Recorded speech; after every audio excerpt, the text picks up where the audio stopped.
Good morning, everyone. Good morning, everyone. Welcome to Soulful Solutions, and my name is Dr. Debbie Green. It is awesome to have you with me today. I'm just going to introduce my wonderful co-host. Solutions that restore peace and harmony. Yes. We are global transformers, changing the world from the way it To is have the to the way it opening should coming be. up now. We are one. For our Wherever we live on this radio earth, listeners. we are one human. It's okay. We're going to wait on that. Our team of radio hosts, I'd like to extend a greeting to all the members of our family, whenever and wherever you may be listening around the world. To our family in China, ni hao. In India, namaste. In Japan, konnichiwa. In Korea, annyeonghaseyo. In Russia, здравствуйте. In Germany, guten Tag. In Poland, dzień dobry. In France, bonjour. In Spain, hola. In Italy, ciao. In Egypt, ahlan wa sahlan. In Ghana, akwaba. In Nigeria, Nino. In South Africa, sawubona. In Senegal, nangadet. In Kenya, jambo. In Israel, shalom. In Pakistan, Afghanistan, and Saudi Arabia, assalamu alaikum. Greetings, and may peace be upon you all.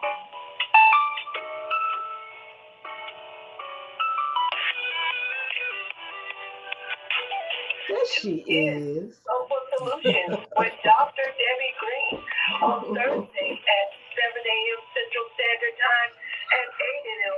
Eastern Standard Time to hear great topics and stories on grief and turn it into victories. Join Dr. Debbie Green to listen to stories of triumph and learn how to overcome. You are not alone in your life, and there is hope in the darkest hour. This is your time to learn strategies and solutions to improve your life. It's your time. So join Dr. Debbie Green with Soulful Solutions and call in on Thursday at 7 a.m. Central Standard Time and 8 a.m. Eastern Standard Time at 515-605-9325 with comments and questions. Look to hear from you real soon.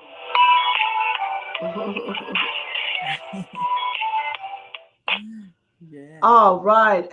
Welcome to Soulful Solutions. And my name is Dr. Debbie Green. It is a pleasure having you with me today. It's a good day to be alive, don't you think? I Absolutely. tell you what, it's a rainy day in Georgia here. Mm. Yeah, it's been raining all week long. I just think that, the Creator is watering His flowers and cleaning cleaning Yes. away debris that we probably don't even need. Yes. Absolutely. Well, our topic today is a real delicate topic that I have been instructing on and counseling on for quite a long time, and it's called codependency. I Mm. want to say that we grow up being codependent on our loved ones, our parental figures, as well as other individuals that might have had a hand in our upbringing, because we were told what to do, how to do it, when to do it, how long to do it, whatever it was. And the thing about this is the codependency didn't just start in our home. It actually went into the school place. So as Mm. long as I mean, from kindergarten, what I'm saying, Head Start, going to first grade all the way to 12th grade, we are told what to do, how to do it, when to do it, how long to do it. And guess what? It doesn't stop there. It continues to go even in our workplace, and I work, you go to work, you do this, you do it at a certain time, and then you get paid and then you leave. So the world, society is built upon codependency to a certain degree. But the problem is when you are free that you don't realize your own freedom. Mm. So I want to go deep into that because what I found out over the years is that severe codependency leads to anxiety and depression, because it gets to a point where people really don't, well, let's just say it like this, they're not self aware enough to realize that they are involving their lives too much into another person's life. Ah. And the person that they want to be involved with may not want them that close. However, they may say it in different ways or through actions, through behaviors, but that doesn't mean the person that wants to be close even notices. And the reason Mm. why they don't notice because they have a codependent mindset. You won't know Mm. it unless you understand that you're too close for comfort. So I want to dive down into that and well, first I want to start with the parental figures. We call them the helicopter mom Mm. or the Mm. the helicopter mom, right? And if you don't know what that is, I'm just talking about women here because they also some helicopter dads too. Okay, all right. So which means that um, they overemphasize their choices on their children. They Yes. overemphasize their choices on their children, which means they don't leave space for the child to be themselves. They don't leave space for the child to learn from their own mistakes. And the child grows up thinking that I need this validation from my parent in order for me to say I've done well. So it takes away the independent will. It also takes away the self confidence. It also takes away the self esteem because self confidence and self esteem is grown into, and we just don't wake up being confident.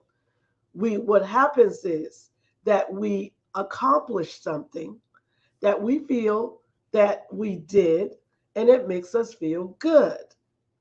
However, if we are around certain individuals that say, oh, you could have done better than that, oh, that's not your best, then it makes us feel low. I mean, low, which means another word for low, it makes us feel that we are not good enough. It makes us feel that we didn't accomplish anything that other people thought was good enough to pat us on the back and say, hey, you know what? You did a great job. And I'm not saying that this always happens. I'm just saying in certain situations, if a child grows up with a codependent parent, that child will try to live through that parent, excuse me, will try to live through that child. I Mm. mean, because they grew up codependent. So this is how it is. It just kind of passes all the way down. And everyone doesn't blend good with codependency. At Mm. first, the person may not say anything far as living up to someone else's expectations. They may just, do the best they can. They may suppress feelings and they may not tell this person, well, I think that you may be a little bit too harsh on me. I think that I've done my best and that's the best I can do. Or they may not say anything. They may just be quiet about it. Mm. But what happens is, as they go along in life, from childhood to adolescence to a young adulthood, they always feel that they have to go far and beyond to accomplish anything in successes because they want the validation. Remember, they didn't get it when they were younger. So they always feel that they have to overcompensate over success. So it makes them thrive harder. And if they don't get what they expect, they start feeling again unworthy. Mm. They may or may not tell anyone. They Mm. may just feel that in themselves. So that then, if they constantly go through this cycle on a regular basis, then here comes anxiety and here comes depression because now it becomes severe. That's only Mm. now. Some people are codependent and they may never even experience any type of depression or anxiety. However, they may still feel I'm not good enough. They may still feel, that was not my best, even when it was. You know what I mean? So they still may be hard on themselves. So it just depends because you have mild, moderate, and severe symptoms of Mm. codependency. Well, I have a question about a situation. Actually, it's kind of two situations that I've experienced. One was a friend of mine. You mentioned the helicopter mom. Now, this female friend with a son, she raised him as a single mother and was very present in his life. She was the kind of mother that was heavily involved in, the PTA and going to the school and meeting with the teachers and making sure he had the right classes and all of that. And if there were any issues, she first went up to the school. And so she was very involved. And then she was very encouraging, so he got through school, got through, his master's degree and got a doctorate and all that sort of thing. And his very hardworking son. And she's very proud of what he's achieved, but I've observed how involved she is in his personal life. And any woman that he dates, she wants to meet and approve of. And there was one situation that kind of really made me wonder. This young lady that he said that he really loved, but his mother didn't like her and didn't think that she was worthy enough or hardworking enough for her son. She's a nice young lady, but um, wasn't whatever the standard was that my friend had for her son, in terms of somebody who was ambitious enough or whatever. So he encouraged the son to break up with the young lady. And I saw how this young man was really distraught, but he obeyed his mother. And she was bragging, oh, he's, such a good boy. And she was telling me he was a good boy, and he's like 28. I'm like, you still call him a boy? Oh, that's a baby. So, I'm just observing that. And I felt really bad for this young man. And I'm thinking, is he ever going to be able to have a relationship, because he has a mother that has so dominated his life because the Mm. father is not present, and he dotes on her. I mean, he's really a good boy. He shops for his mother. He does all the things that she wants, and she's just so proud of him. But I see that in that area of his life, she has, in my opinion, managed to cripple him. So I'm just wondering, is that an unhealthy situation? Because he's an adult now. I mean, he has the power to say no. Well, mom, I'm going to live my own life, but he chooses not to, and she finds merit in that. So I just said, well, let me just mind my own business. But I kind of felt sorry for the girl, because that's kind of an awful thing to happen, where you wanted to be with someone, but your mother said she's not the right one for you. So you end your Mm. relationship. So what are your thoughts on that that level of control, where, I mean, they have obviously a loving mother daughter, I mean mother son relationship, but how would he ever, I guess, break free unless he finds someone that his mother approves of? And even then, I just foresee her kind of being very overly involved in his personal life. I mean, Yeah. what are your thoughts on that?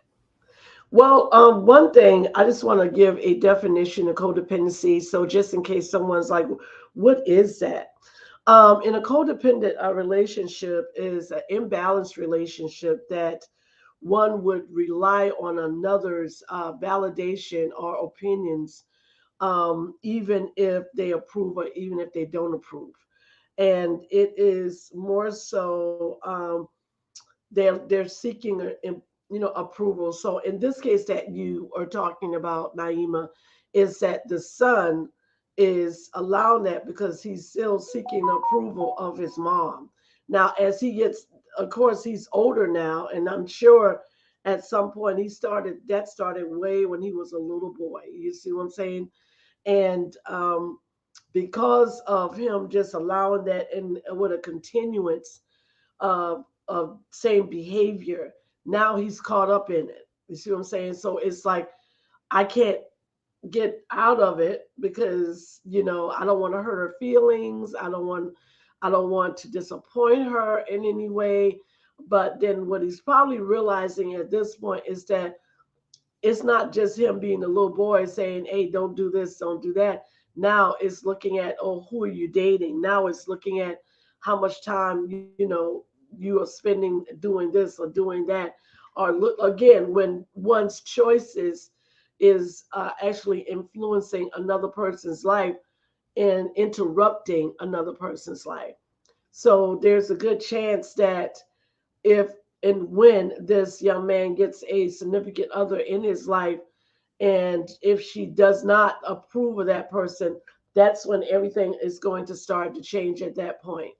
And whoever the person is, the significant other, is going to give him an ultimatum, which is that, hey, it's either going to be your mother or me. Right. That's what I You know see. what I mean? That's what I see. Yeah, yeah. Unfortunately, it has those undercurrents of dysfunctions in families, and people get hurt, and it's not that, it's nothing wrong with codependency, but again, you have to have boundaries and limits to what you are impressing in other people's lives. You cannot expect to live through another person's life, even though you may not agree what they're doing, but you have to let them live. You have to let them make their own mistakes, let them make their own choices and decisions. And you can guide, you can direct, you can influence. I wouldn't ask you to advise because it would not be what would work for you may not work for them, and then things start to get, let's just say, discombobulated between you and that person, because people really don't want to be told what to do, especially once they get a certain age. They really don't. If they ask you for, hey, how should I handle this? Always foremost say, what did you do first before you ask me? And Mm-hmm. that way, at least you're involving their opinions and not just telling them from where you sit. What did you do first? What didn't work for you? You know what I'm saying? If you need my validation, why do you need my validation to make you feel good? If you want to break those bonds of codependency, you say, no, you can make yourself happy. And if you're trying to break a bond on the other side, you let a person know that I love you, but I can't live for you. So how does a person know if they are that kind of parent who has created a codependency relationship where their child is not able to function independently without their approval or without their involvement?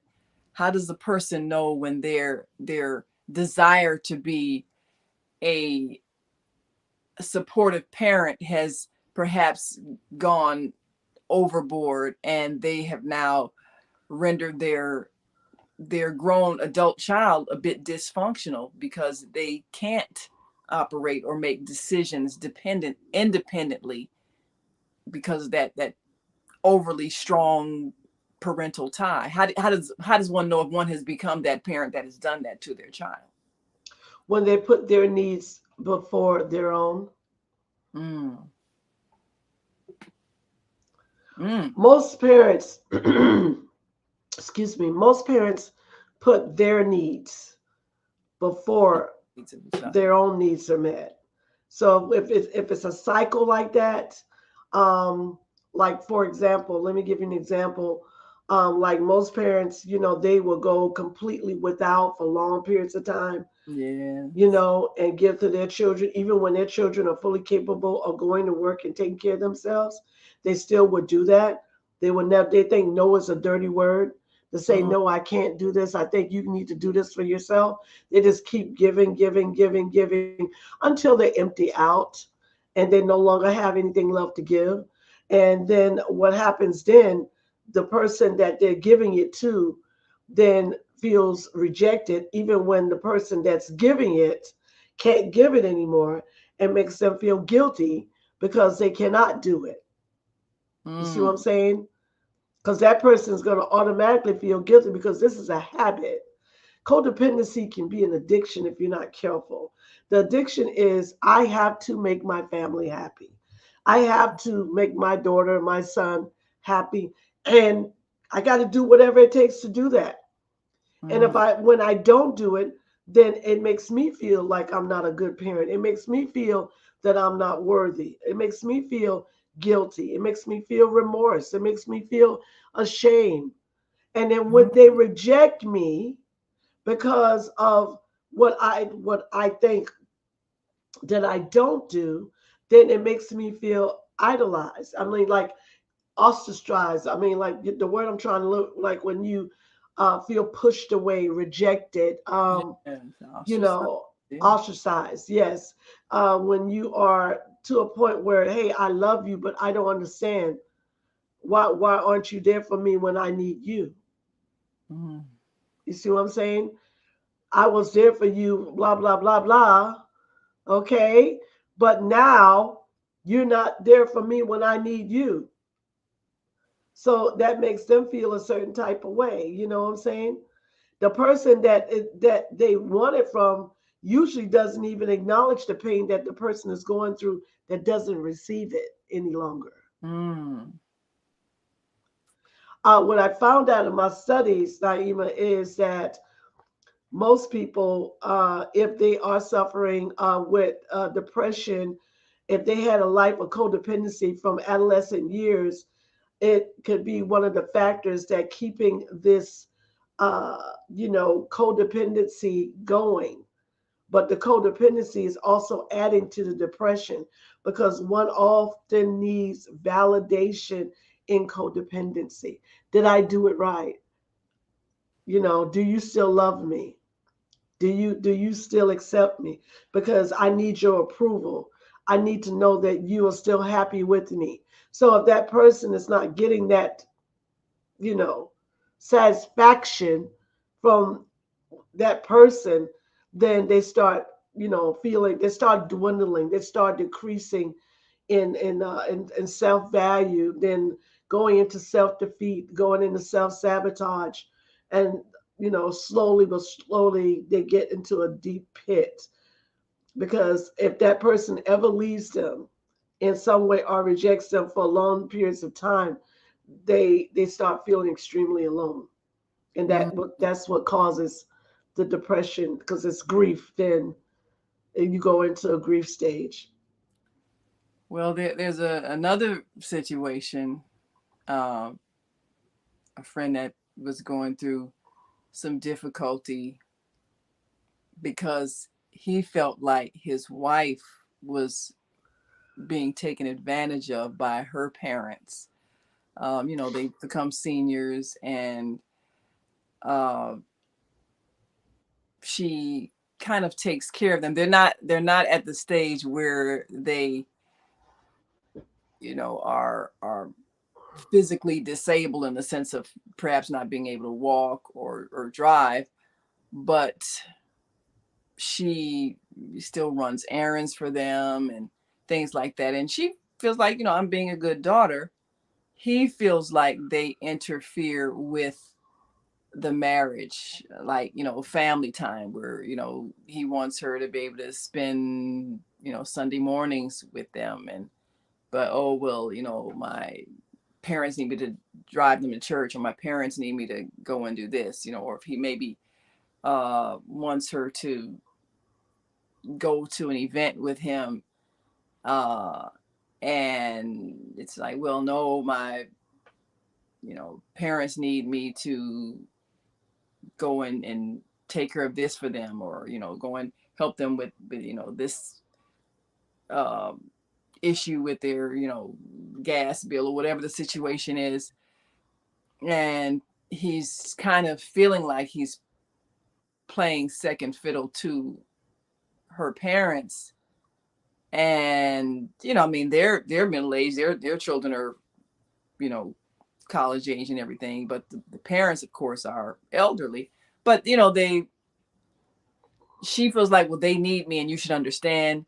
He feels like they're they're keeping you away from your marriage, you know, and that's not fair. So they can't reach a happy medium because he feels like they didn't allow her to grow up and not become the little girl that they control. And she feels like, you know, you should understand, just because you didn't have the kind of close relationship with your parents that I have doesn't mean that I'm doing things wrong. So at what point does a person realize that either they're not um, as independent from, you know, relationship, a parent child relationship, as they should be, or perhaps, you know, you've gone through that next stage where you now have to take care of elderly parents because they need your help, whereas, you know, maybe they didn't. It's difficult to tell, you know, if the husband's being, is he being selfish, or is she being insensitive to his needs as her husband. And he's feeling like, you know, my wife is gone all the time over at her parents' house, and we can't even hardly spend any time together. We kind of thought we'd have this time that our children are out the house, you know, and now so he's, Yeah, you know, I get it. feeling that there's just too much Yeah. control, or I guess dependency on her. But how do you tell, especially if somebody is elderly and needs you, or seems to need you, or can that be a point of manipulation? How do you tell? Well, the thing about it is just everything you just says does not have any balance.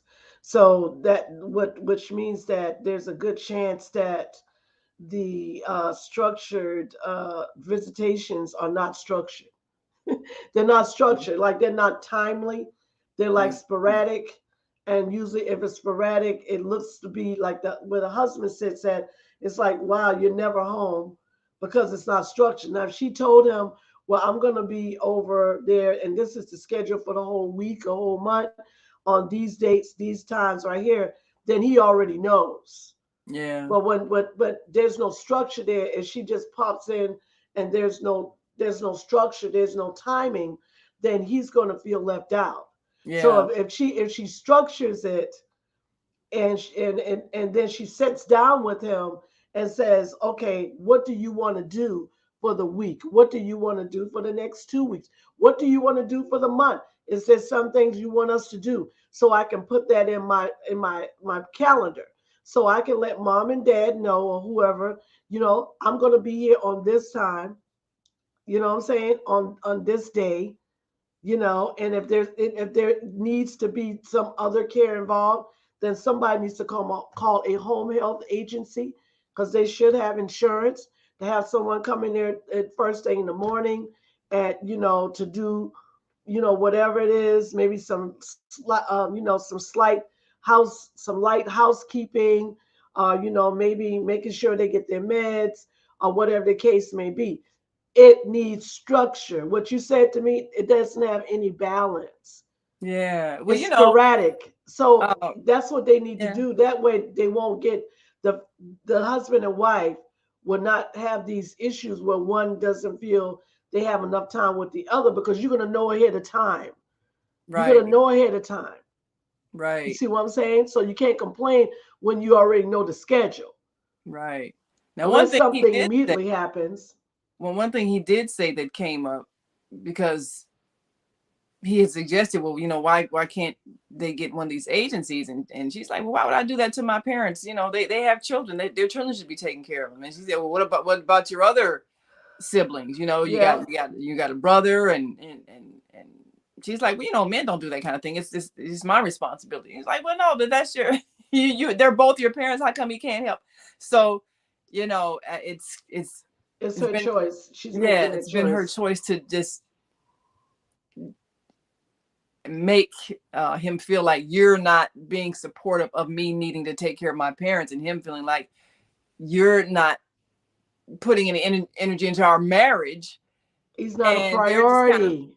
guilting you into doing everything, and your brother just feels like, oh well, that's her job, she's the daughter, and so He's not a priority yeah, to yeah, her. yeah, that's what That's he all that is. He's not a priority. Her mother and her father is a priority. And yeah, and it's clear to see that she's the one that's taking control. It's probably not even her brothers and sisters. It's her. She wants to do it. yeah, She desires to, she wants to. yeah, This is her. She wants to control everything. yeah, That's what she wants to. So it's putting a damper on her marriage because she's not prioritizing and she's not balancing. yeah, She's not balancing. So that's the reason why he feels the way and I'm sure other people feel that way as well in her family. Like, okay, you can't just have a say so over everything. You need to consult us, but that's not probably what she's doing. yeah. Because you said something key so I know that she's codependent. You said that because that's codependency. That's codependency when you are a caregiver. Mm, Codependency that you can really comes in caregiving as well. When there's other siblings in the family, and if those other siblings just say no, I don't want to, that's different. But you have the ones that do. I have a patient that's on the that I'm counseling right now that's going through this same thing, except that her sisters don't want her involved, but she wants to be involved in her mother's caregiving. They mm. don't want her involved Oh. because she was suffering with a mental illness and they think that she is going to have some influence or whatever on her mom, but that's not the Mm. case. She still loves her mother and she still desires to be around her. I mean, she's not to a point where she's just dealing with depression. That doesn't mean that she's going to hurt her mother in any way, but the siblings seems to think that she's not healthy enough mentally to be around Mm. her mother, which Yeah. is actually prejudging her, making her feel again ostracized. This is what they do, right? So now she has to literally go through family court just to see her mother. Oh wow. That's Isn't that's that, isn't that something? Because one of the sisters have a power of attorney on the mom and the medical and the making decisions. And mom is she has slight dementia, but she still lives by herself with caregivers. But yeah, they're like, oh, we don't want you around because we think that you're going to say the wrong thing, do the mm, wrong thing, prejudgment. yeah. So this is another codependency area. But in that, what you're talking about, she's codependent with her parents. So Mm, she's not going to see or even understand the individuals that are around her that's suffering from her actions. yeah. Yeah. People can't see. Oh, I guess we got to take a break. And for Yeah, those of you, if you're on our switchboard now and have a question for Dr. Debbie Green, press 1 and that'll light your number up. Raise your hand. We'll open your mic and get your question or comment. And if you're listening online and want to join this conversation, give us a call, 515-605-9325. And again, press 1 so we know that you have something to say if you're watching us on Facebook or YouTube. And make sure you like and subscribe us on please. YouTube so you can get automatic notices whenever Dr. Debbie goes live. We'll be right back after this quick break. So stay with us. We have an opportunity to transform the whole global society in the next 50 years. 50 years from now, the earth will be populated by a new generation of adults, many of whom are yet unborn. Our mission is to nurture them in childhood with love, guidance, and protection, and to raise them in healthy, happy families. If we impart values of compassion, generosity, and respect for fellow human beings in the next generation of children, they will create a world where people can live together in peace. This is our goal. Be a part of the transformation. Get your copy of the book, The Female Solution. Go to www.naimalatif.com. That's www.naimalatif.com.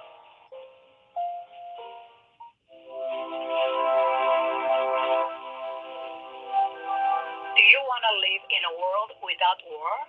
Join our global peace movement. Heavenly Culture World Peace Restoration of Light transcends culture, religion, ideology, and other boundaries to achieve peaceful harmony in the global society. HWPL is committed to bringing world peace and cessation of war through peaceful dialogue between religious groups. I am Director Shin-Suk Kim of the HWPL Chicago branch of North America. Join us for our next gathering.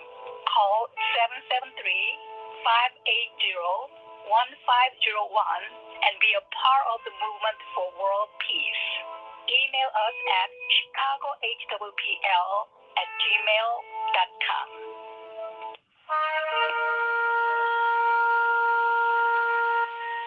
I'm Beata, your holistic life coach. These days, it's more important than ever to work on your physical, mental, emotional, and spiritual health. Are you consciously breathing deeply in stressful moments? Do you have a plan or daily routine to maintain balance in your awesome body? Are you struggling to be disciplined in your eating habits? When you partner with me, I'll help you develop a personalized health plan that works for your particular lifestyle.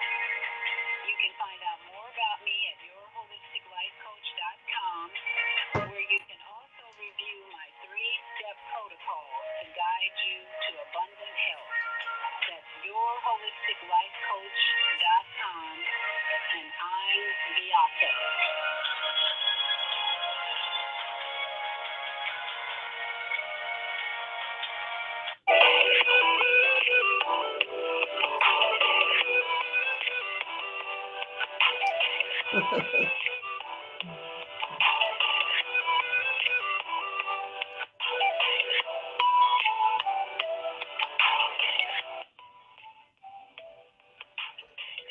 All right, welcome back to Soulful Solutions. My name is Dr. Debbie Green, my wonderful co-host, Naima Latif, our executive producer of The Female Solution. And if you're just joining us today, our topic is codependency, when loving you hurts. And I want to kind of dive down in that. Now I was talking about how children are codependent and how they are, raised in a codependent, we all were raised in a codependent mindset. And unfortunately, sometimes what happens in our adult years, we're still living in that codependent mindset, looking for validation from other people, living through other people's lives, always asking somebody, is it okay that I do this? Or is it okay that I do that? If you always need that approval or validation from someone, you need to ask yourself, you know what I'm saying? Why am I not emotionally available for me? Mm. Why do I need to ask someone or need someone else's approval before I can make life decisions on my own? Why do I always feel unsure that I'm not good enough, that I can't make those decisions good enough for my well-being? And why do I depend on others for my happiness? Why am I always trying to rescue someone? I'm looking, it's my responsibility. I take responsibility for other people's needs. When people need things, I'm the go-to person. But when I need something, no one's there. Mm. So these are just some of the questions that you want to ask yourself if you are dealing with any type of codependency. Life has to have balance. And if life is imbalanced, what happens is you may do this for a period of time, but it's going to weigh heavy on you as you get older and as life continues to happen, because a lot of relationships are destroyed with codependency. People don't want you holding on to them too tightly. Mm. They don't want you to always have every choice or decision that they make or you make have an answer. Mm. Sometimes people just want to be who they are. So the laws of giving and receiving really play a heavy role in codependency. You could be the giver or the receiver, but you must have balance. If you do not set healthy boundaries and healthy, I call property lines, you will never feel that you have accomplished anything. Mm. Because again, even at your highest success moments, you always feel it's not good enough. Mm. Now I have there's a couple I've been sort of trying to counsel, but it's a little bit difficult. When they first got married, everything seemed wonderful. Uh, this woman was exactly what my friend thought he wanted, totally dedicated to him and everything. One of those kind of women that like to serve you and just do everything for you.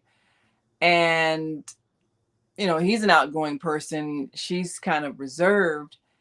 And after their marriage, she was insisting that he stay home more. And he kind of noticed she didn't have any friends. She didn't have a social life. She was totally into him, and his life and what he was doing. And he said he said she's clinging to me too tight, as like I want to be out with my friends sometimes. And she's saying, well, why do you need to do that? You're married now. And so he grew up in a single parent home, so he didn't really have a view of what a balanced relationship would look like. So he's not sure. Well, am I not doing it right? I mean, was my life supposed to be over just because I'm married? How come she doesn't? I mean, I don't tell her she can't go out with her friends. How come she doesn't have any friends? So he's kind of frustrated that she feels like his life should be, you work, you come home, we spend the nights together. They don't have any children yet, and he's just feeling like she's too clingy and doesn't have other activities other than him, which I guess when they were dating that, really uh, fed his ego. Oh, she's all into me and, and always there when I need her, always ready to come when I call, it's perfect, perfect woman. She's into me. Now I can't get rid of her, so to speak. I mean, he's really feeling frustrated that, she doesn't have anything in her life but him, and he doesn't want to feel tied down like that. And unfortunately, he doesn't have male friends around him that can model what a balanced marriage looks like, where you have your time together, and then she's got time with her friends, you have time with your friends, because she doesn't have any friends. And his other friends, most of them are not married, so of course they do what single men do. They go out and have fun and everything. And uh, so he's just not sure how to handle that feeling of not being expected to have a social life without her. And unfortunately, they don't have any married couple friends, because most of his friends are periodically dating, and not necessarily with someone on a permanent basis, so that they could build a community of married young couples. So, you know, is there such a thing as, even when you're married, being too dependent on someone? How much independence is a person expected to uh, retain after marriage, and when does one know when one is smothering the other person? Well, when they don't have space, they need space. I mean, in a healthy relationship, you should have space. I mean, you have some people that, oh, I want to be around my significant other, my wife, my husband all the time. That's not healthy. Yeah, They need if it's space. not mutual, yeah, because I mean, not all the time. No, not Yeah. all the time. They Yeah. need space. What happens is, Naima, as time goes on, one of them are going to feel smothered, and that's what happened in this situation. Hmm. One of them going to feel smothered because they don't have another outlet. You need another outlet for Yeah. balance. Yeah. You need an outlet for balance. You're not supposed to always be with your husband. You're not supposed to always be with your wife. I mean, okay, Yeah. you are when you go in the home, okay, we together, all right. So, okay, I'm gonna go out for a minute, and that may be shopping, that may be, events. You go out. I mean, sure, not with the boys to a girly club, you know. Yeah. No, no, no. But what I'm saying is, you do structured things, you know, and you can also do this coupled off if you want to. There's nothing wrong with, going out with other, like-minded couples, you Yeah. know, but that's fine. But you have to have balance, because if you don't have balance, again, one of you going to get bored with each other, Yeah. and if you don't get bored, you're going to feel smothered, and that's the situation here. I have a Facebook viewer, Carolyn Heron. She says very true balance is needed in every relationship. And that is Mm. so very, very true. It doesn't matter. It doesn't matter. All relationships need balance. And I think, again, people think like, and this can happen between friends.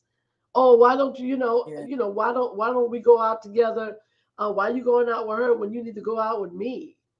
Say, why you do people, Yeah. they tend to gravitate to each other and often find themselves in these relationships that are unhealthy. And you may meet a person, right? And you may not know that person is unhealthy, right? So they become real attached to you very Mm. quickly. They call you every day. They want to see you all the time. And I'm not just talking about a heterosexual relationship. I'm talking about, you can meet, a female, like a woman can meet another woman that is always, because she has attachment issues. Some people have those, again, and this is codependency, right? I want to be in your life. Now, if you can even meet, again, a heterosexual, monogamous relationship, if somebody tell you, oh, you are my life, Mm. most people think that is, oh, you my life, I can't live without you. And they're like, oh, thank you. Oh, it sounds real You don't good want that to when be it, literal. Yeah. yeah, but guess what though? You don't know that. You don't Mm. know that somebody may tell you that, oh, it sounds really good when somebody, oh, I'm so glad. Thank you so much for telling me that. Oh, that makes me feel so good. But then you notice, and these can be new relationships. New Mm. relationships, like when the first, I say 3 to 6 months, right?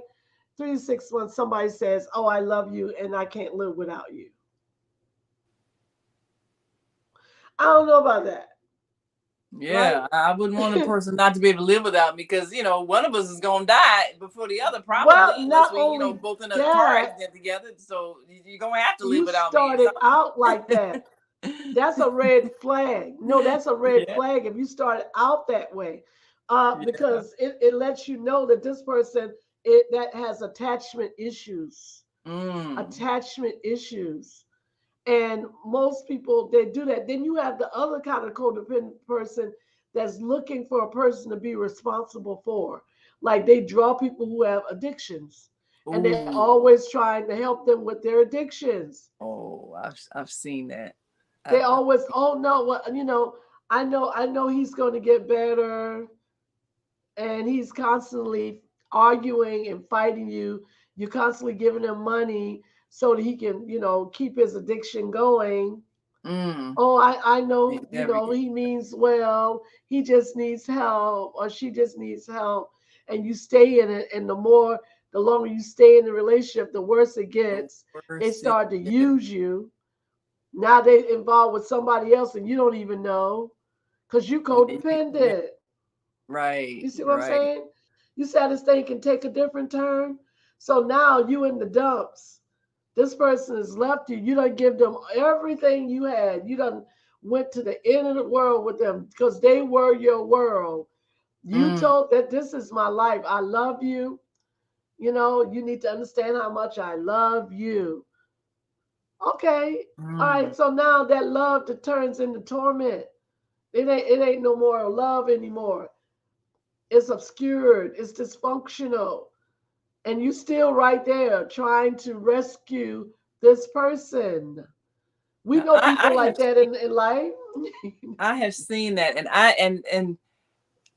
I've had a couple of associates who, I guess, they grew up in that era where, marriage was supposed to be forever, and so you just stayed no matter what the situation was, and they were in situations with alcoholics, people who drank, and it was a regular cycle, and the marriage looked normal on the outside, but then the person would drink and go to that Jekyll and Hyde thing, and they become another personality, and maybe if not get physically violent, get verbally abusive, and and then there'd be fights, and then they'd make up, and they'd go through this cycle, and the non-drunk person would be miserable, but just stay there because we made these vows, and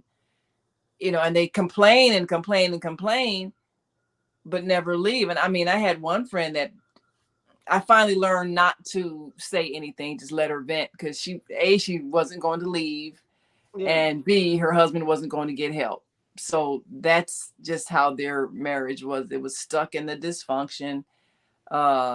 He had a good job. He managed to not drink during the weeks. He only got drunk on the weekends, but then he got drunk and ignorant on the weekends. They had their weekend fight, and she'd be angry, and a couple of times she spent the night at a friend's house because her husband got abusive, but then she ended up going back, and just the cycle, years and years, and they've been married for years. And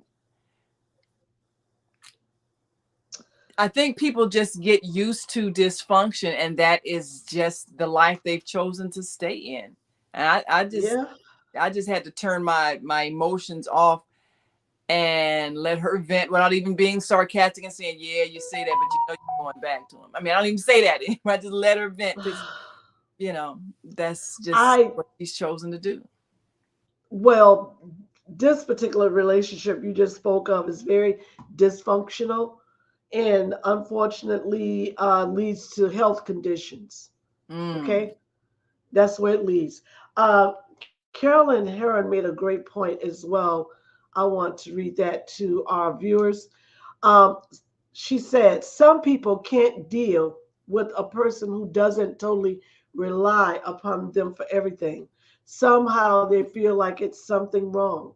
No, it's nothing wrong. You're just used to dealing with broken people. yes, yes. Wanting to be in Broken control. people, let Yeah. me let me say this. Broken people attract broken people. Okay? Wow.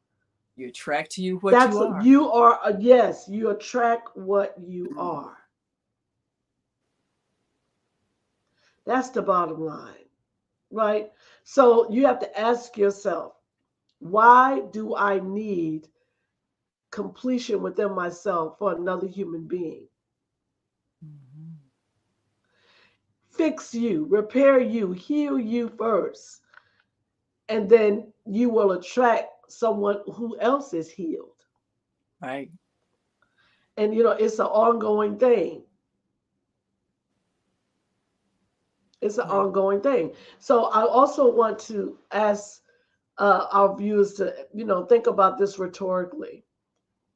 If you're in a situation, right, and you've been in, I'm talking about adult situation, you're in an adult situation and you know this person that you care for a lot has these issues of separation anxiety, and you are in this relationship and you finding it very difficult to leave, but Mhm. you know the longer you stay, it's the more painful, your life is going to turn out, because this person is dysfunctional. They are always expecting something of you. They want to control your life, possibly even narcissistic, because narcissism is one of those things that's different than codependency, but they can have severe codependencies, has some underlying areas of narcissism. So now it's hard for you to get out of that relationship because now you feel like you're walking on eggshells. If there's anyone listening to Mm. me that's in that relationship, please allow yourself to really look at this situation very closely and predetermine what you want to do quickly. Mm. Due to the fact, because it's injuring you emotionally, spiritually, and mentally, whether you realize it or not. That is the reason why you're not feeling well. That is the reason why your energy is low. That is the reason why you feel indecisive, like things are just not working out. It's because you're picking up energy that is not healthy from this Mm. individual. I think sometimes people have been raised with the notion that they are only valid if they're in a relationship. And so and I know women tend to be raised with that philosophy. Unfortunately, we do this to our daughters, and I've seen people even do this to their daughters. Uh, I had a friend a couple of years ago. Her daughter graduated, at the top of her class, her college class, and she just got her master's and uh, just been offered this fantastic job. And first thing her mother said was, but when you gonna get that MRS degree? Trying to say like when she's gonna get married.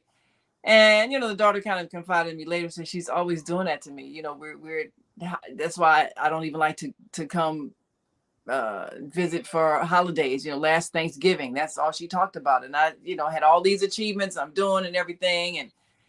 And she said, her and my aunts, yeah, but are you seeing anybody? And they made me feel like all I've achieved means nothing if I'm not in a Yeah. relationship. And the young one was kind of despondent about that because she had been made to feel like her excellence was, and then you know none of that means anything. That's the way her mother and her aunts viewed life, and maybe it's the way they were raised, their generation, or whatever it was. But this young woman who's really dynamic, got a lot going on, but was not valued by the women in her family because she wasn't in a relationship.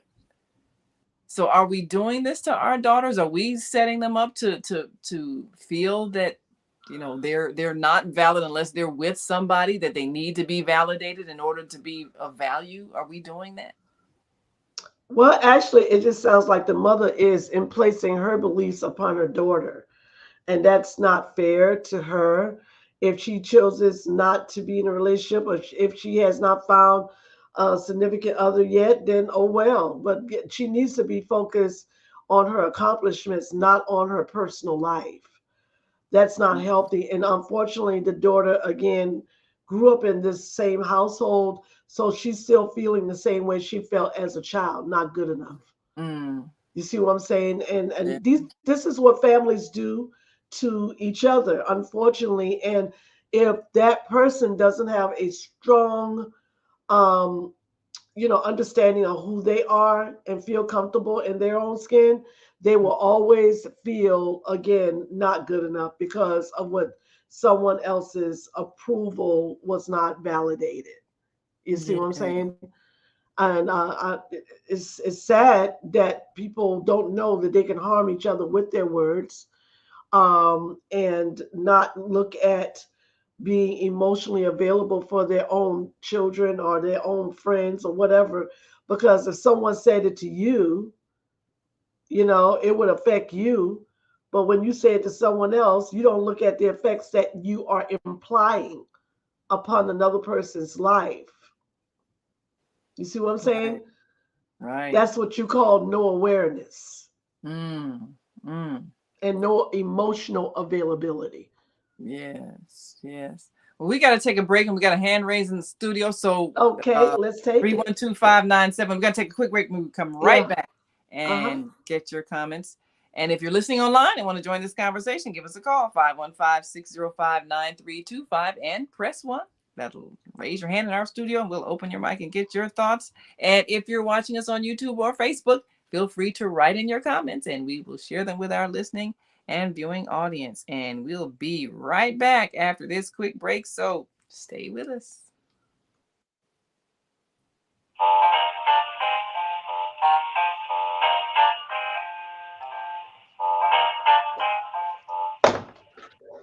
Have you ever dreamed of going to exotic places, meeting fascinating people, enjoying uplifting music, and spending nights in a luxurious hotel? Do you look forward to a relaxing vacation where you can walk along the beach or sit in a quiet park and enjoy the sunset or sunrise? Whether you're flying around the world or driving across the country, we will share travel tips that will help you stay safe while you enjoy the journey. Join me every third Saturday of the month, 12 noon to 2 p.m. Central Standard Time, and move around with Deborah here on the Female Solutions Show. Call in and comment 515-605-9325 and press 1 to speak.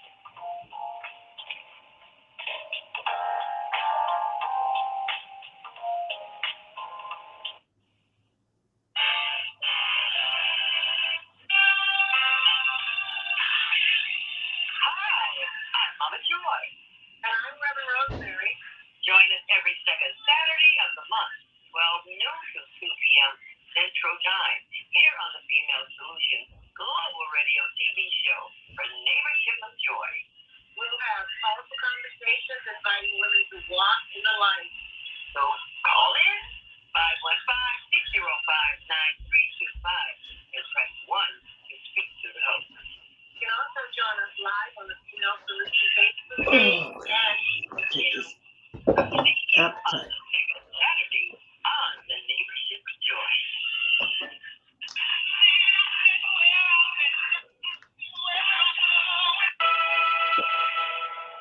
Hey, it's time to take charge of your health.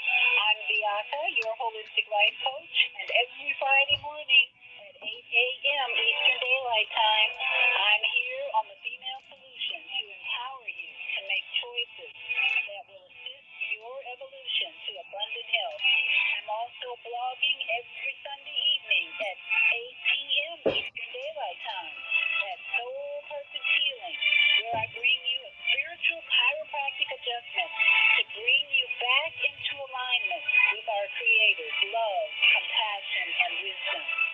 Join me every Friday morning at 8 a.m. and Sunday evening at 8 p.m.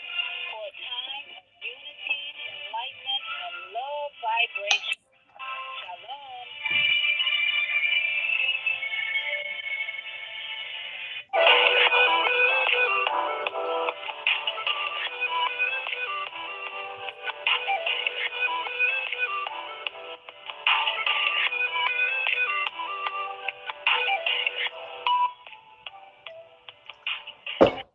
Awesome, awesome. Welcome back to Soulful Solutions. Again, my name is Dr. Debbie Green, and my wonderful co-host, Naima Latif, our executive producer of the Female Solution. And if you're just joining us, we are talking about codependency when loving you hurts. Let's take that caller, please. All right, area code 312-597. Your mic is open. Give us your name, where you're calling from, and your question or comment for Dr. Debbie Green. Oh, okay. This is Kobe calling from under the sun. Yes, sir. Love the topic. Hello. Yes. How are you today? Little kickback. I got kicked off of Facebook because I shared that President Russian Putin, his great grandfather was a black man born in Cameroon, Africa, and I posted it, and it cut me off. Well, now you know. You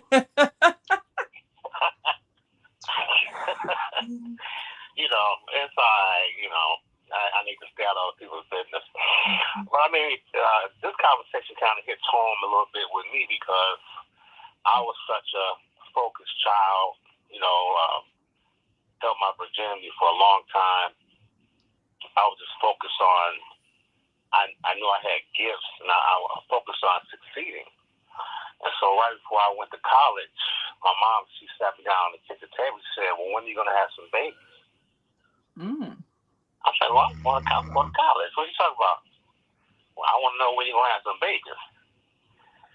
And a lot of my older brothers who attended college, they actually left college because they had a baby.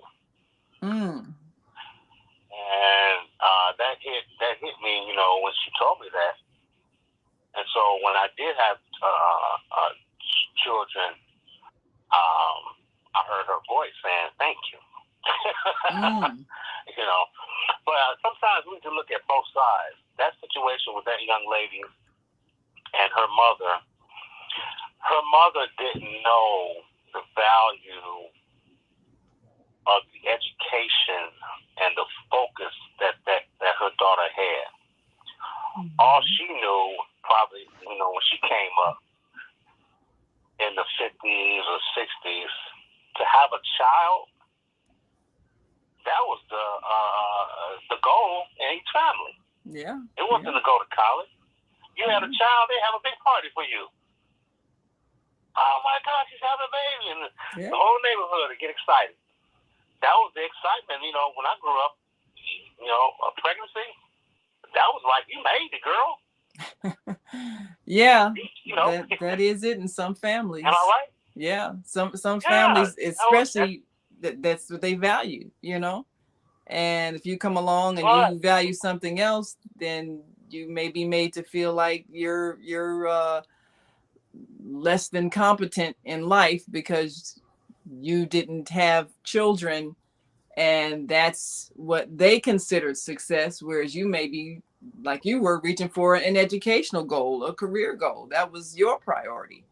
So that happens in families. Yeah, but at the same time, I want that, Debbie, sometimes we need to look at the other side, and in families, that is, mothers out here, they tell their son, their daughters, please give me a grandchild.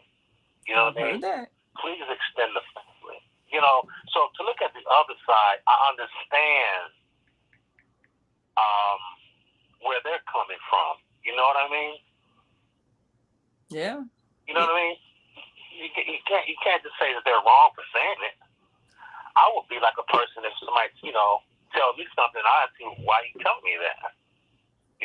But to look at the other side, it is that it is appreciated because a lot of times I've heard a lot of women out here, especially years ago, they're like, I don't need a man, I'm not having a child, I'll get my career. And then guess what?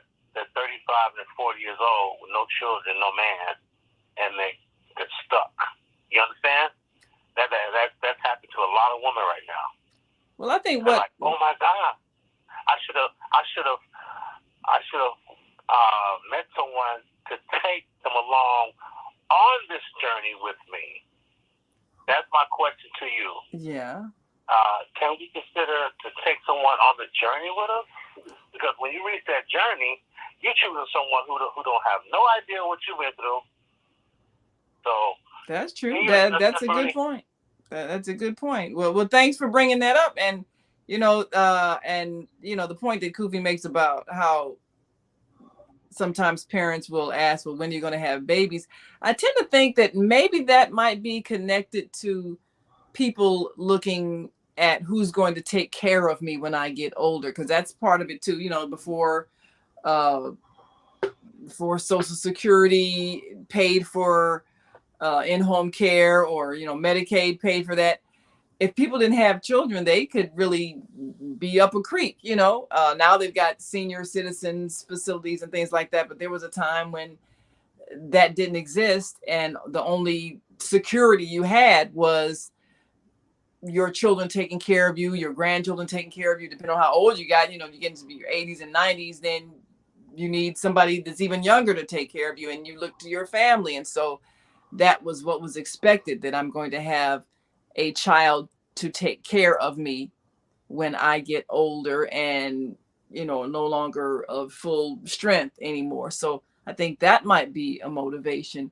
But even when it comes to the getting married thing, and again, a lot of people will especially make a female child feel like they're not successful if they haven't married and started a family at a certain age. And some women choose not to because they want to focus on their own self and their own career. Sometimes it gets more difficult the older you get, because you have two people that are more set in their ways as opposed to blending together earlier. But I think a lot of the choices we're making now have to do with economic independence. People used to get together because of need and dependency. I need somebody to take care of me. And women back in the day were kind of programmed to look for someone to take care of them. Whereas now that everybody's got their own money, we need different reasons why we're coming together. It isn't based on need. Even some men were very much disabled when it came to basic household maintenance skills. And so they need a woman to take care of them. Well, now, people are realizing you got to raise your sons to know how to wash dishes and mop a floor and change a diaper, just like you got to raise your daughters. So the incompetence and functioning in the household is not the need that brings a man to a woman. So now we have people who are financially independent. They both have homemaking skills, know how to take care of themselves. So what is the reason we're getting together to be a couple now? The reason is different. And I think that's where, a lot of couples are having difficulty either coming together or staying together, because the reasons aren't the same as they were in previous generations, where it really was like a codependency. I can't live without you. I can't function. I don't know anything about how to pay bills. I don't know anything about how to maintain a house. So we have two people who don't know how to function in the other person's area of expertise, I guess. And so they stay together out of need. Now that we don't have that, how do we rebuild healthy relationships that are not based on codependency? Well, the thing about this is, again, you're talking about two different eras. It's too many. It's most people. It just depends on, again, their parent influencers. If their parents are way older than they are, they're thinking from where they grew up. You see what I'm saying? Yeah. So it's like I said, it's from different eras. Yeah. And a lot of times what happens is they clash. They Yeah. clash because of the mentality of the upbringing from one area in the early 1900s or whatever, from the 2000s. You see what I'm saying? So it's total Yeah. different areas. And I think that when people influence their children or influence other people, it's based upon what they learned, what they experienced. It's not based upon the present moment. If people would make decisions based upon present moments, then we will have a less dysfunctions in relationships, such as family, family and heterosexual relationships. Because the way I grew up should not influence who you are today. Mm. You understand what I'm saying? It Yeah. should not. No, it should be considered, but not to the point where, oh, you need to look at it from this point of view and this point of view only. So that's why before two individuals get married, they need to sit down and talk about how they grew up. You know what I'm saying? What they Yeah. experienced, what trials or Yeah. tribulations or abuse or whatever they might experience. All of it needs to come out before they get married. Don't wait until you get married and then somebody found out that you were sexually abused when you were 6 years old. And this Mm. is the reason why you still going through your stuff. You see what I'm saying? Mm. You need to talk Yeah. about it now, because Yeah. see, that's when things start to fall apart. So codependency goes so deep into a family structured relationship to the point where it even can get handed over to our generations and their generations if we're not careful. Um, People feel that they are the predeterminer of other people's lives just because they are family, and that's not true. I cannot predetermine what my child is going to wear or who she's going to date. Oh, no, I can't predetermine that. All I can do is offer offer my guidance, offer my direction, offer my understanding from where I sit. When you try to pressure your influences or your thoughts or your ideals on another person's life, you're gonna notice something. If they don't feel the way you feel, they're gonna they're gonna change. They're gonna change the way they respond to you. They may not even tell you, no, I don't want to do that, but notice their reactions. Right. They gonna feel uncomfortable. But because remember, they don't want to make you unhappy. Because they think if they make you unhappy, you won't love them. You see what I'm saying? They don't want to do that. So what they'll do is they will find a way to, just keep the momentum going in the relationship until it crashes and burns, because it will eventually. Because when you're really not truthful with another person, whether it's your son, your daughter, your husband, your wife, your mother, your sister, it doesn't matter. You can continue to pretend like everything is okay. But if you're not up, like what I'm saying, truthful with them, what you said, I disagree with. What you said hurt my feelings because, not because you said it, it's because I feel this way when you said it. And you need to let them know that. Codependent people don't do that. They don't say anything. They just allow it. They suppress. We call it passive aggressive mindsets, victim mindsets. So I got to be a victim to your happiness. I'm not happy. I'm not content because I got to keep walking on eggshells to make you happy. And you may not even know. You may not even know that I'm unhappy. You may not even know that I feel uncomfortable because I love you so much. I just want you to think I'm all right. But deep down inside, you tearing me to pieces just being in your world. And every time I come to you, hold on, every time I come to you just with something that I think that you may understand, then here you go again, telling me that it ain't this, it ain't that, it's this way, it's that way, because you ain't listened from the first time. You didn't listen to me. You heard me, but you didn't listen to me. That's two different things, right?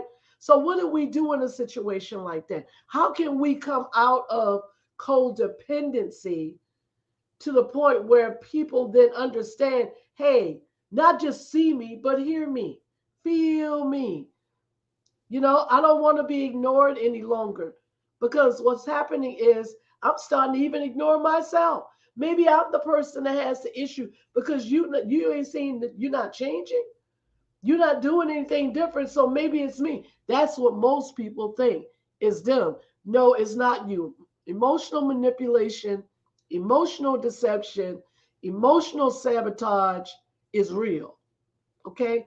And if the other person does not recognize that they have no emotional awareness that you are in pain, that's a big issue. Well, years ago, I had an associate who had been widowed. Um, his wife, passed away unexpectedly in a car accident, and they had a young son. Well, the son was, teenage at the time. Um, so it was very traumatic for the family, of course. And so when his wife passed away, of course, you grieve and everything. But after a couple of years, he wanted to start dating again, and his son was very resentful. Now his son, he started dating when his son went away to college, and they had a big blowout when his son came home for a holiday, and his father brought a girlfriend, you know, to meet him, you know, hopefully to spend the holidays with them. The son became extremely angry, and you know, so the father had to, or chose to break it off. And you know, every time he got ready to get involved with a young lady, his son would become very upset and almost treat him like, you know, you're cheating on mom, you know, which is how he said his son would make him feel. And so, you know, because I asked him, well, have you all gone through grief counseling? And he said, well, no. But the thing is,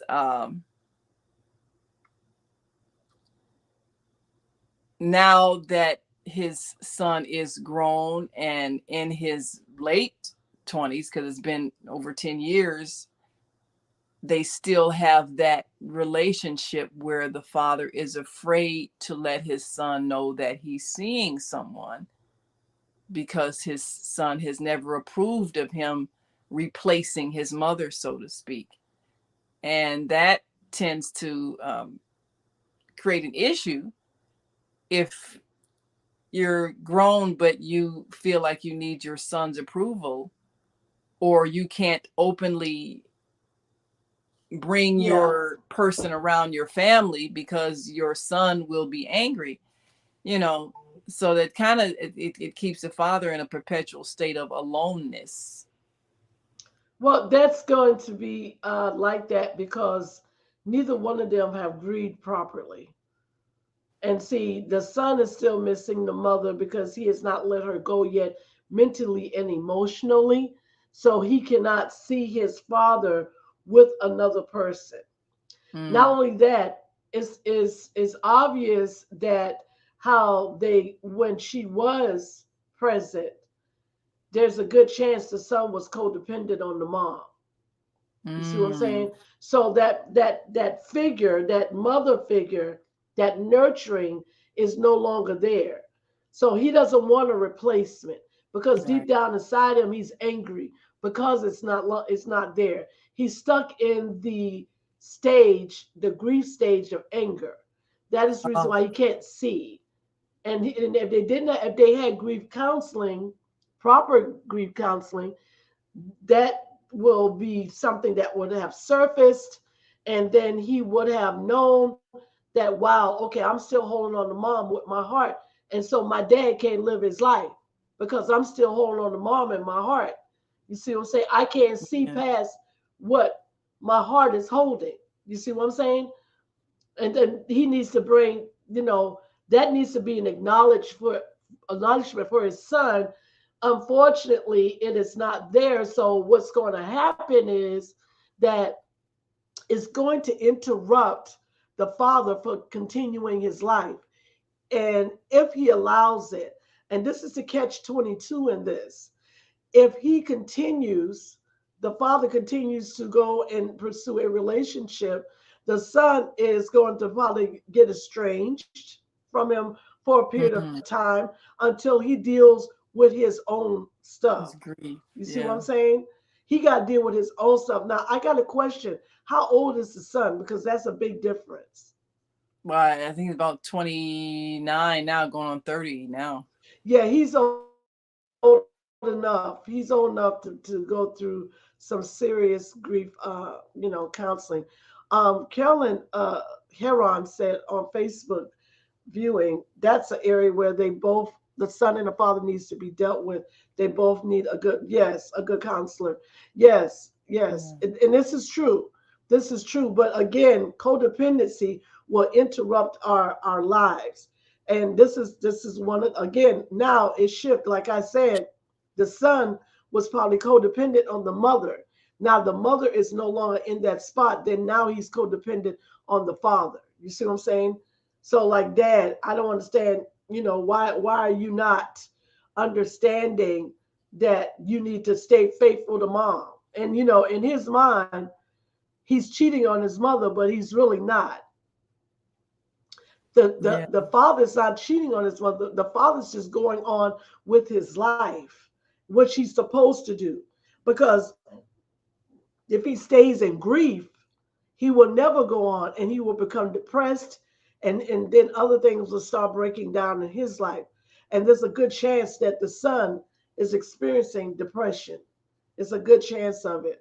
That's not been dealt with either. Because if he hasn't gone to a counselor, a good counselor would actually have noticed, if this young man is in depression, and because depression will also make you angry.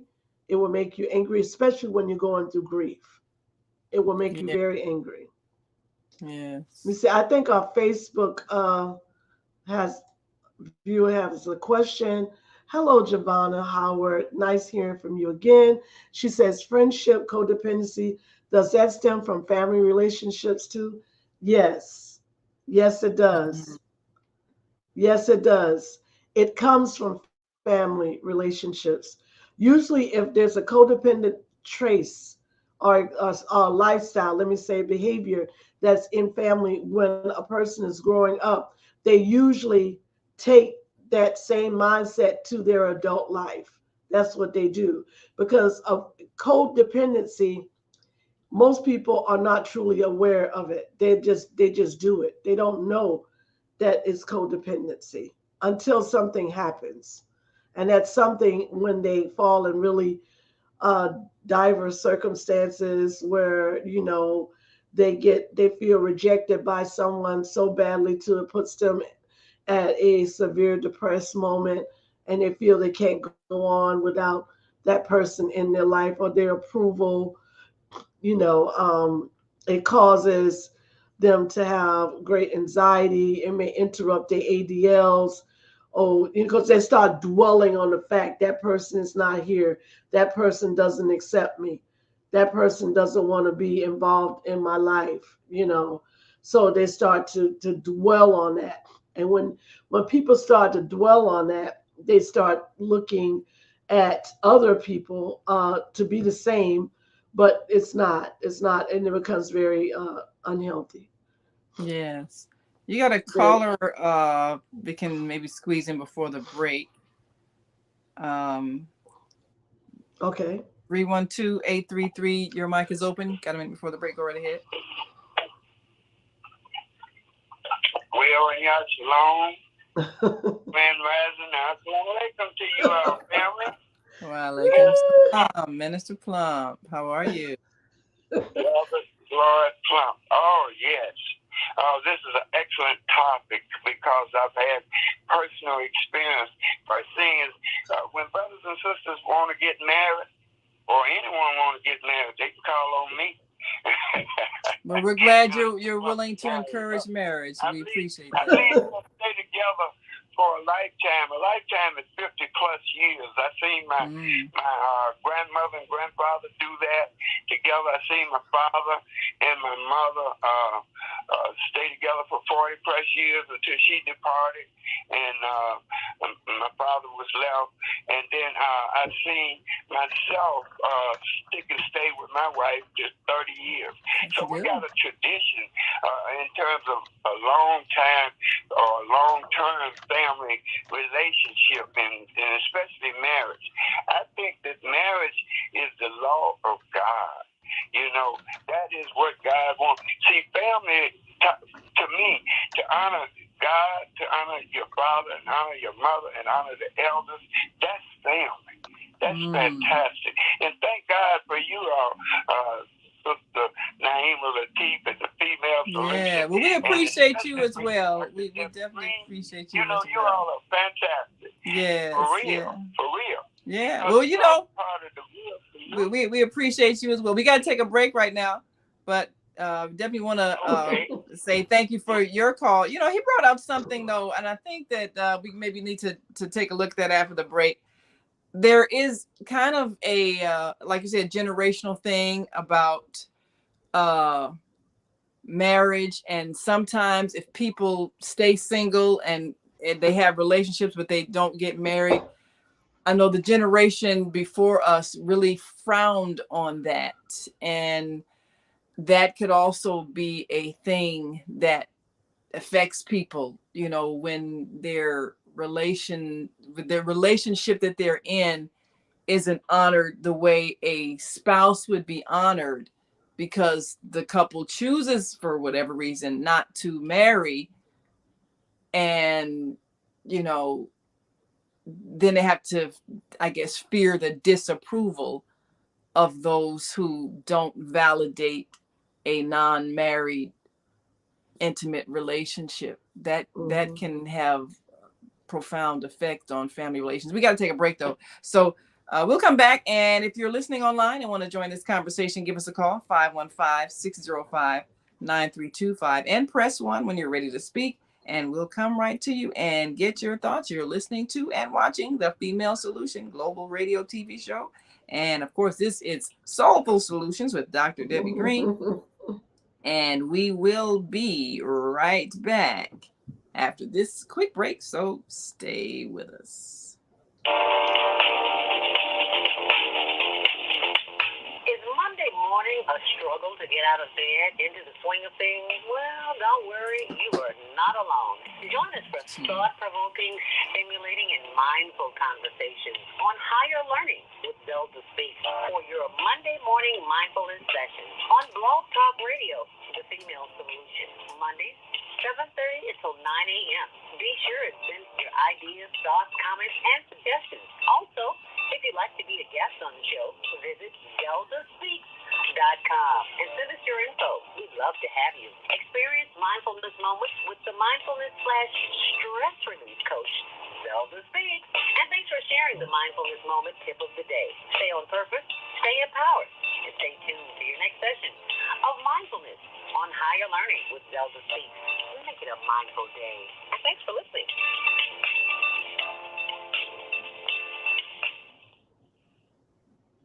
Oh man, God sent the monthly sun bill today.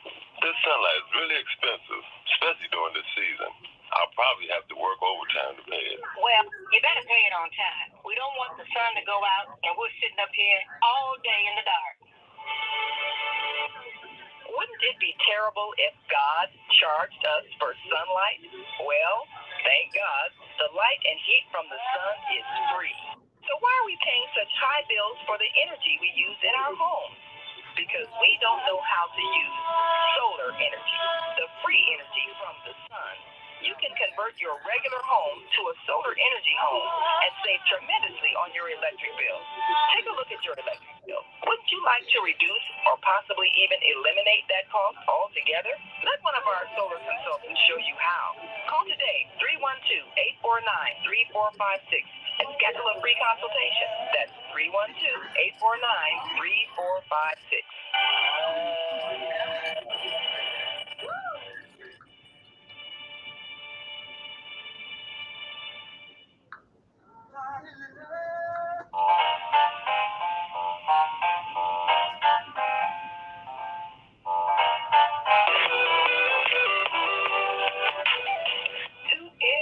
Soulful Solutions with Dr. Debbie Green on Thursdays at 7 a.m. Central Standard Time and 8 a.m. Eastern Standard Time to hear great topics and stories on grief and turning into victory. Join Dr. Debbie Green to listen to stories of triumph and learn how to overcome. You are not alone in your life, and there is hope in the darkest hour. This is your time to learn strategies and solutions to improve your life. It's your time. So join Dr. Debbie Green with Soulful Solutions and call in on Thursday at 7 a.m. Central Standard Time and 8 a.m. Eastern Standard Time at 515-605-9325 with comments and questions. Look to hear from you real soon.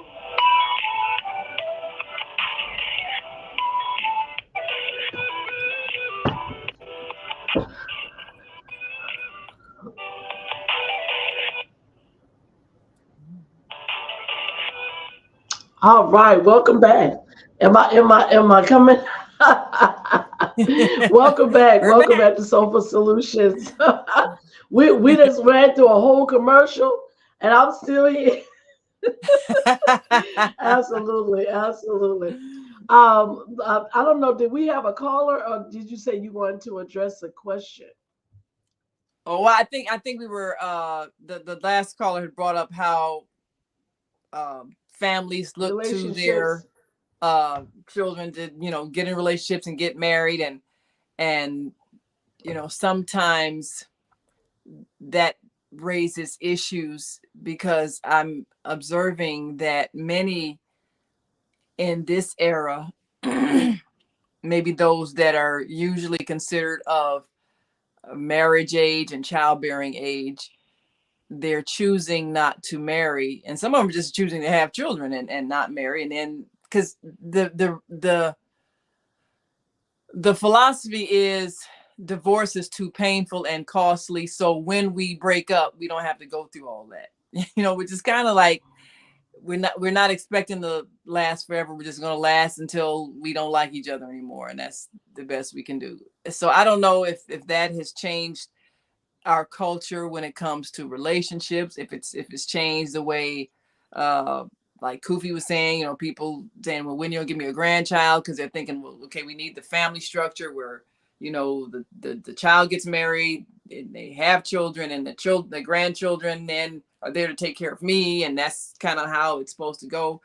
I don't know if that has changed that whole dependency dynamic, because the marriage culture has changed, because people are finding it more difficult to stay in relationships. Yeah. And so I don't know, have expectations changed? Are people more afraid? Is it more painful because of breakups? Have costly divorces and lawyers getting all the money, have that made people decide not to legally solidify their unions now? Yeah, of course. Since 2020, last time I checked statistics, it was the marriage divorce rate was up like 35%, So I mean, and then I think it started to increase. So it's probably up in the 50th percentile at this point because of the dysfunctions in the marriage. You have so much domestic and family violence, and again, is from these areas of codependency going bad.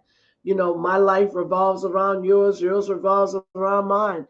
I can't have, there's no separation, and I expect you to be what I want you to be, and you expect me to be what you want me to be. And when that doesn't happen, then somebody gets hurt, somebody's feelings are hurt. So Yeah. there's no even keel bonding, as I would call it.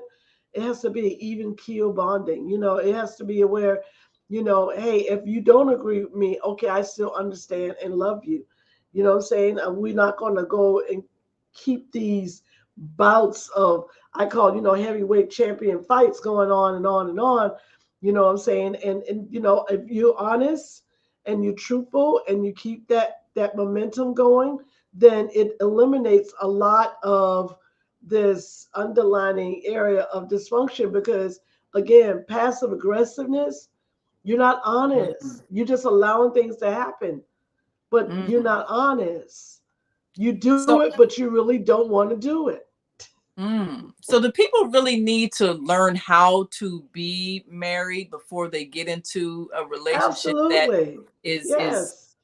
that codependent, controlling kind of thing, or the using of passive aggressive, withdrawal of affection if you don't do what I want, and so now there's the manipulation or always fear that your spouse is going to be mad and withdraw affection or withdraw money or whatever their control mechanism is.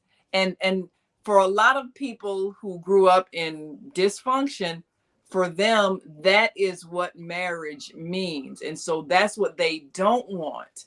And that's what I'm seeing. The trend that I'm seeing is most people saw very codependent, dysfunctional behavior in their household. Yeah. That's what they define as marriage. So when they get ready to have a personal relationship, they don't want that tie that strangles you. And so they want to be free to love and free to leave at the same time. And yet Hmm. that creates another whole set of issues, whether it's economics because you don't have things that you own collectively that you're, transferring to your children and building wealth, whether it's just the dysfunction of, you know, parents being absent in the raising of a child after you split, and all these things. And yet, from what I've seen, it's the fear of that codependent, dysfunctional relationship that people saw in their household growing up that makes them shy away from a marriage bond altogether. Because for so many people, marriage means dysfunction and codependency and loss of your ability to function as an independent human being in an area where you can be respected for your choices. So it seems like we need to meet a whole different course on what a healthy marriage looks like, because most people don't seem to remember seeing one. Right. One of our Facebook viewers saying some really good stuff over here. I'm going to share that when she mentions this, I learned in marriage counseling we are both too old to change each other, you know. Mm. And she also, and I think that's a great point, because when you go into a relationship, you accept that person as they are. And if you can't, if that person, if you don't have chemistry with them, then it's not going to grow. So you might as not even take it seriously. But if you got chemistry with them, then you have to accept them for who they are.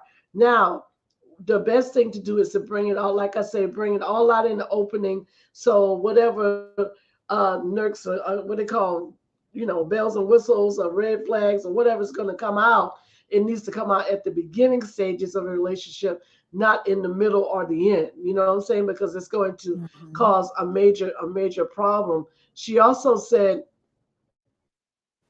right here, I've learned to accept my husband for who he is, and he had to accept me for who I am, and that's extremely important that we do that. This is going to break the lines of codependency, because that way I don't, you're not looking for someone to do something. You're not always trying to find or soak up that person's approval of what you think, because you're comfortable within yourself, and that person needs to be comfortable within themselves. So you have self approval, but your approval should not have a big emphasis on what someone else says or does. You should complement each other.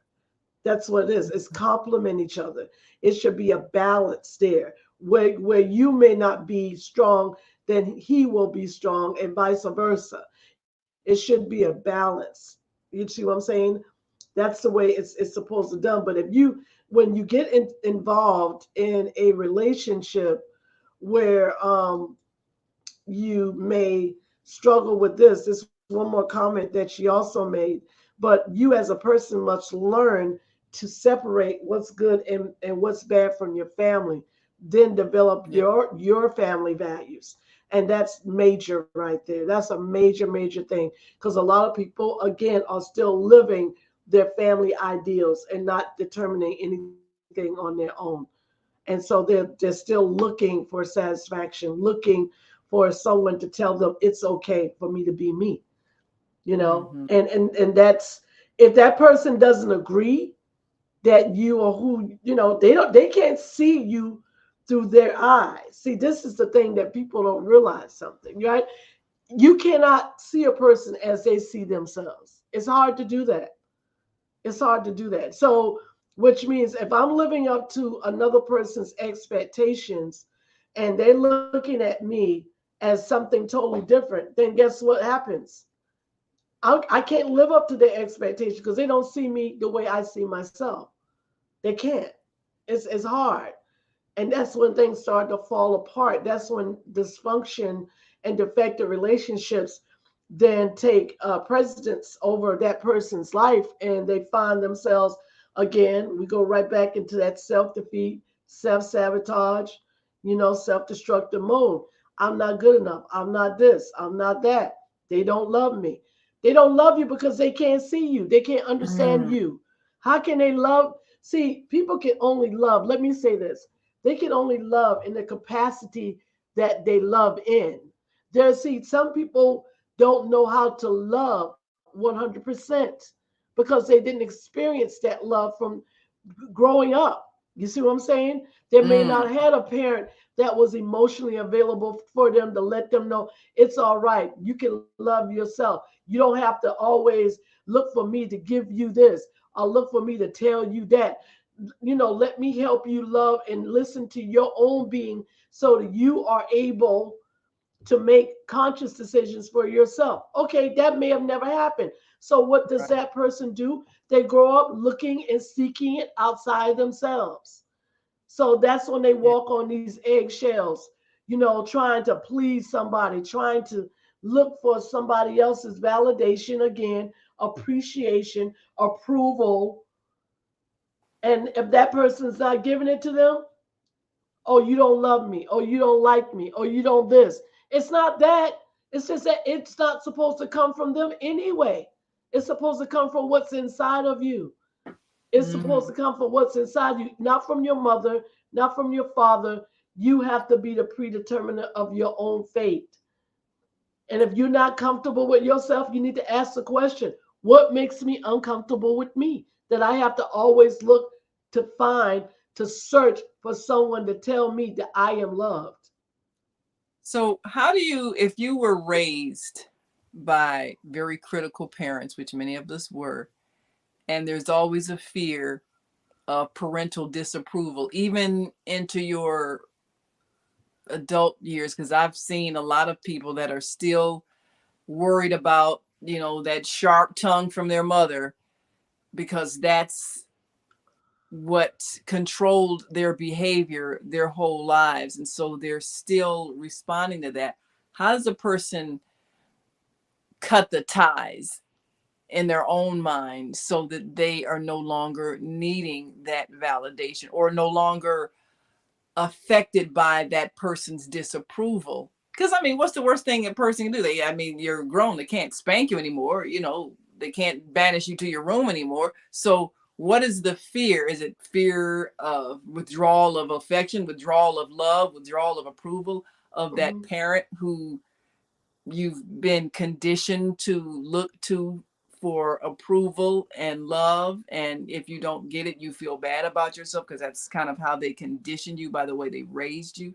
How do you undo that? How do you recognize it first of all, and then how do you undo that as an adult so that you can have healthy self-esteem? Well, first of all, you got to realize if that's a fear that's interrupting your life. You have to acknowledge it. You have to know what your needs, wants, and desires are in life, period. Not just from other people. You see what I'm saying? And the goal is to realize if you are still thinking with your childhood mind, then you're gonna live your childhood mind in your adult life. You see what I'm saying? Mm. When we were a child, we thought as a child. But when we became adult, we put away childish things. Okay, that was the word of God. And what he meant by that is that when you were a child, you lived in whatever your mother or father's home or whatever the case may be. You see what I'm saying? And you may have not gotten what you needed then.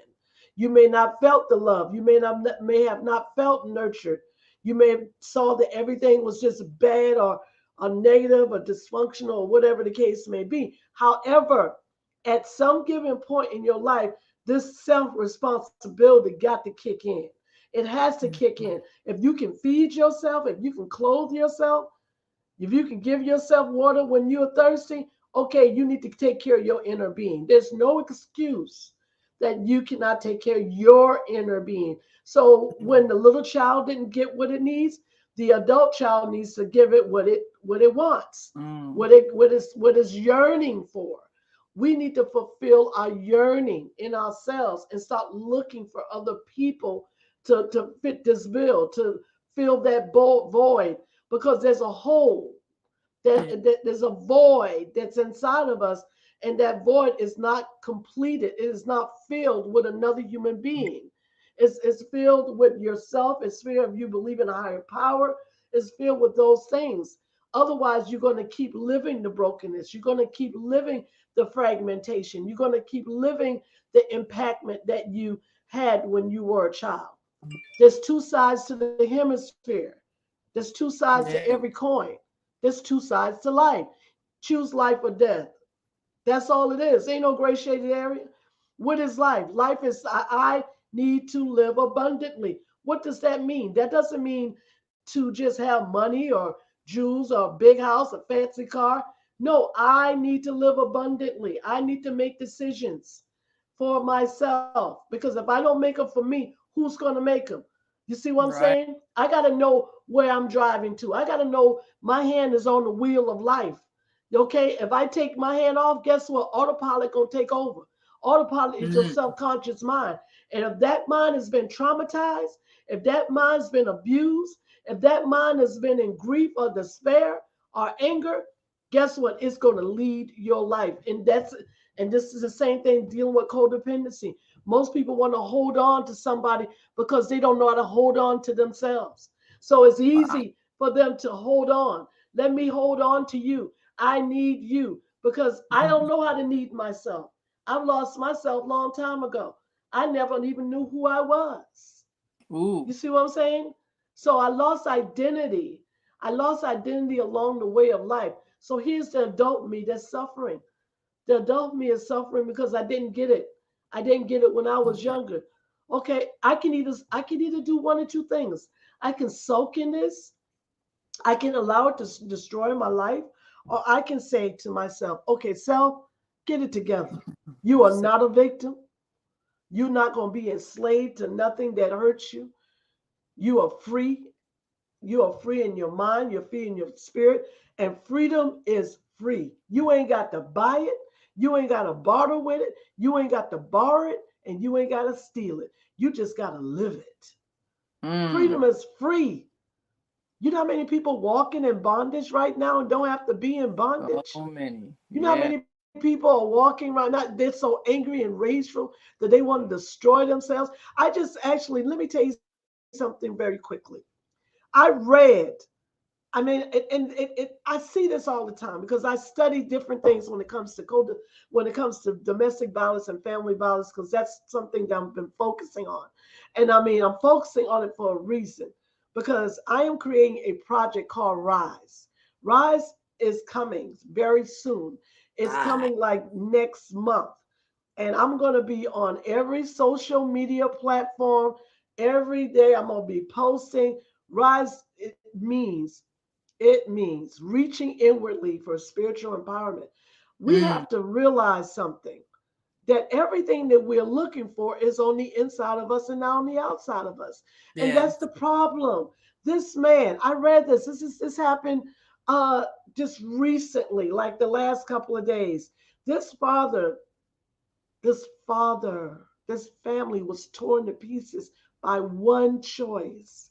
He took his 3, 4, 7-year old, lined them up, and he killed them. He shot them Oh dead my. in front of his daughter, That's and horrifying. his wife. That's Yes, horrifying.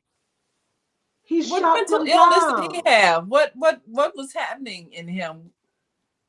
Sickness, mental illness turned into rage, sickness, sickness to And the highest levels. nobody was able I, to intervene before it got to that he point. said it. Guess what? Most people self-destruct, right? They Mm. usually kill themselves. You know what this man did? Now you know, What he he sat down on his step, called the police, and waited for them to come get him. wow. The mother got injured because she was trying to protect the child. She got injured. He sat there and waited. Okay, now let's examine this. What was going on in this man's mind? He told the police he was planning this for months. So what went wrong? Wow. Now, most people don't see codependency in this, but I'm gonna go ahead and spot it out for you, okay? It's Mm. a good chance this man was abused in some way when he was a child. Yes. He had to been abused in some type of way, whether it's emotional, mental, physical. Mm. Something went Mm. terribly wrong in his life. Okay, so he grows up, right? He grows up and gets into a relationship. And I'm sure he had more than a relationship before this marriage he was in. Mm. It's a good chance that he was not getting along with his wife. Okay? It's a good Wow. chance this was a very turbulent relationship to the point the way he wanted to hurt her. This was something directed to the mother. You know Wow. why? I can say that. Why did he not kill her instead So of allowing her to he kill? wanted her He to wanted her. suffer by Yes, seeing that. That's yes, horrifying. Well, you gotta. yes. I know we only got a couple of minutes. We got That's a what he couple of wanted. callers. Uh, each one of you got about 30 seconds. If you're able to take the call, you got. Okay, I'm going to take you in this order. Yes, he wanted her 706 to 202, then suffer. 773 737. Each got about 30 seconds before we go to get your question or comment in for Dr. Debbie Green. 706 202. Introduce That blew yourself to my our mind. listening and viewing audience and give us your question for Dr. Debbie Green. Assalamu alaikum and grand rising to Dr. Debbie Green. Excellent show. And codependency. In recovery, we learned that people have a hole in their head, and the codependent knows what is the rock that knows how to fill that hole in their head. Ooh, and wow. until that person knows how to fill themselves with themselves, and that's what she was talking about, and being able to understand, that it's not them outside of you, it's in you. And all that we need, we're born with. The part of it is it got damaged somewhere along the line as it began to grow. And that's the part of being able to repair that which is needed to make the person whole before you can have a relationship. Outside of yourself, you have to learn how to love yourself. Oh, wow, that's a good one, brother. Hole in the head. Thank you for that image. That's it. I think we got maybe 30 seconds for the other caller. 773-737. Your mic is open. Got about 30 seconds before we have to go. Go right ahead with your question for Dr. Debbie. Well, hallelujah, greetings, global transformers. Mama D in Chicago. Hey. Yes, of the parents unleashes on the children, trying to live up to unrealistic expectations. Marriage on the big screen was happy ever after. Remembering that our parents' relationship was not real. What was real was make-believe. That's that. Wow. Thank you, Mama D. Yeah, I think that's the thing. We grew up watching those shows, Father Knows Best, and all 90 those seconds. And maybe that's a reality, but you got to learn how to create that. And we didn't have that in our homes for real. That's what she's saying. That's pretty much it. So in our last minute, Dr. Debbie, last words of wisdom before we go. It's extremely important that you really take the time out and again do some surface, but also some deep soul searching. Okay, find yourself in a place where you can fulfill your needs and wants without looking for another person to fill them. And when you do that, you will also find the love that God has created already inside of you. Be blessed and enjoy. And again, thank you, YouTube, for watching. Please subscribe to our channel. We need you. We need to know what your comments are. Thank you, Facebook watchers. Thank you, viewers. As always, thank you so much. What I do, I give my best, and I know that's good enough because guess what? It's all well and good, right? Absolutely. Thank you so much. See you next time. Same channel. All right. Thank you. Thank you, Naima. Thank you so much for being there with that beautiful smile of yours. It lightens up my day. Yes, it does. Right. Okay. We'll see you all next one, everybody. And join us tomorrow for Health and Wellbeing with Viata on the Female Solution Global Radio TV show. We've come to the end of our show today.